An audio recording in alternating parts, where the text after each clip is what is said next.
কারো জীবনের রাস্তা সোজা নয়। গীতায় বলা হয়েছে, সুখে বা দুঃখে যে সমান থাকে তার মুক্তি হয়। তাই বোধহয় জীবনের পথ আঁকা বাঁকা, এর ভেতরের রাস্তায় সোজাভাবে হেঁটে যেতে হবে। পরীক্ষার পথ এই আঁকা বাঁকা, দুই পথ দুর্গম। কষ্ট করে সব কিছু মেনে নিয়ে সুখের দুঃখের ভাবনায় না ভেবে এগিয়ে নিজেকে প্রমাণ করতে হবে সে সোজা পথে হাঁটতে পারে। প্রত্যেকের জীবনের পথ একভাবেই আঁকা বাঁকা।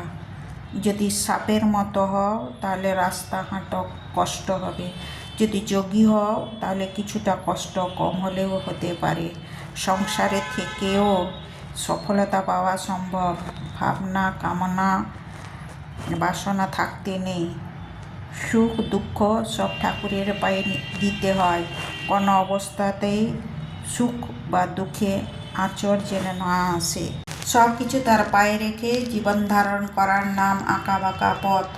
এ পথে হাঁটা কষ্ট হলেও অসম্ভব নয়। এই পথেই তোমার পরীক্ষার প্রশ্নপত্র। প্রতি ক্ষণে ক্ষণে সঠিক উত্তর দিতে হবে। একটু এদিক ওদিক হলেই ব্যাস সফলতা থেকে খসে পড়বে। তার কাছে পৌঁছানো যেমন সোজা তেমনি কঠিন। সব কিছু তার পায়ে ফেলে জন্ম মরণের ভেদ না রেখে এক মনে হেসে শুধু হেঁটে যাওয়া। হোঁচট খেতে খেতে তাকে মনের মধ্যে বেঁধে রেখে এগোতে হবে। জীবনের রাস্তা পার হলেই তাকে মিলবে। আমাদের আঁকা বাঁকা পথ দিয়ে যাচাই করেন আমরা কে কেমন হাঁটতে পারি। এটা পরীক্ষার পথ। এই আঁকা বাঁকা সোজা করে হাঁটার নাম তাকে পাওয়া। মানুষকে যাচাই করে তবে কাছে ডাকেন।